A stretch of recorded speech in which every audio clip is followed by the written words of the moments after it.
नमस्कार दोस्तों, का हलवा स्वागत पर हुआ सब के हमारे चैनल पर। आज के वीडियो में देखे कि भारत के फैन लोग के दिल जरूर टूट गई होए, काहे कि इंग्लैंड के टीम इंडिया के इतना जोरदार झटका दिलस कि पूरा मैच एक तरफा हो गए। तो चलिए बिना टाइम खराब कइले शुरू करिले आज के पूरा मैच के कहानी, वो भी भोजपुरिया स्टाइल में।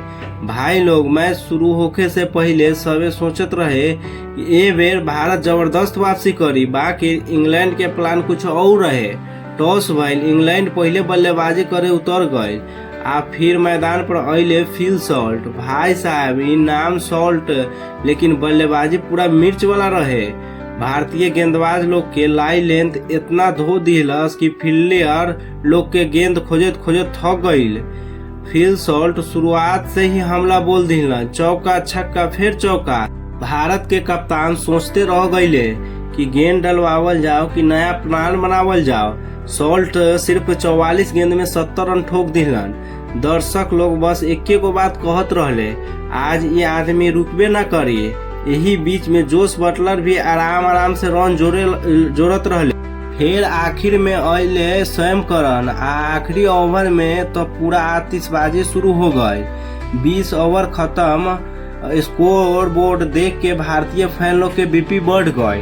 इंग्लैंड बना दिलस 201 रन, मतलब जीते खातिर भारत के चाहत रहे 202 रन। लक्ष्य कठिन रहे, बाकी असंभव न रहे।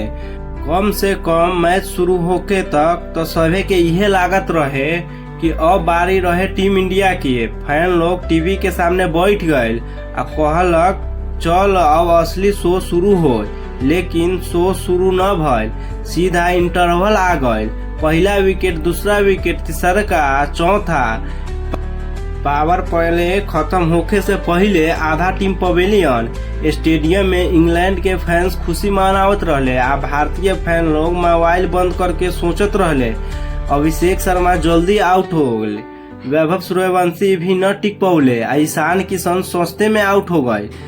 कप्तान श्रेयस अय्यर से उम्मीद रहे, बाकी वो भी जल्दी लौट गईले। भाई, इतना जल्दी विकेट गिरल कि स्कोर बदले से तेज बल्लेबाज बदलत रहे। इंग्लैंड के गेंदबाज लोग कमाल को दिलस, स्पिनर होके चाहे तेज गेंदबाज। भारतीय बल्लेबाज के तो कुछ समझे में न आयल। हर ओवर में दबाव बढ़त गयल। बल्लेबाज रन बनावे के जगह विकेट बचावे लगल रहे, बाकी विकेटो न बचल। धीरे धीरे स्कोर बढ़त रहे, बाकी विकेट एक और तेज से गिरत रहे। एक समय स्कोर रहे 70 पर 8 विकेट। भाई, यही जो मैच न पूरा परीक्षा चलत रहे। आखिर में भारत के टीम पूरा सिर्फ 76 रन पर ऑल आउट हो गए। इंग्लैंड जीत गए पूरा 125 रन से। ये जीत के साथ इंग्लैंड 5 मैच के T20 सीरीज में 2-0 से आगे निकल गए। अब दबाव पूरा भारत पर बा। अगर अगला मैच हार गए तो सीरीज भी हाथ से निकल जाए। सबसे बड़ा सवाल ई बा कि टीम इंडिया बल्लेबाजी में बदलाव करे, का नया खिलाड़ी के मौका मिले, का कप्तान अगला मैच में नई रणनीति अपनाए।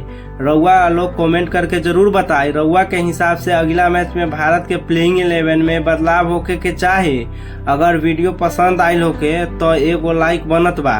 चैनल पर नया बानी तो सब्सक्राइब जरूर करी, काहे कि यही जो रोज क्रिकेट के ताजा खबर, मजेदार विश्लेषण आ भोजपुरिया कमेंटेटरी सबसे पहले मिलेला। वीडियो के अपन दोस्त लोग के भी शेयर करी ताकि उ लोग भी जान सके आखिर तीसरका T20 भारत संगे का भइल। हम फिर मिलब अगली वीडियो में, तब तक खातिर जय हिंद। आ क्रिकेट देखते रहिए, मुस्कुराते रहिए। तब तक के लिए धन्यवाद दोस्तों।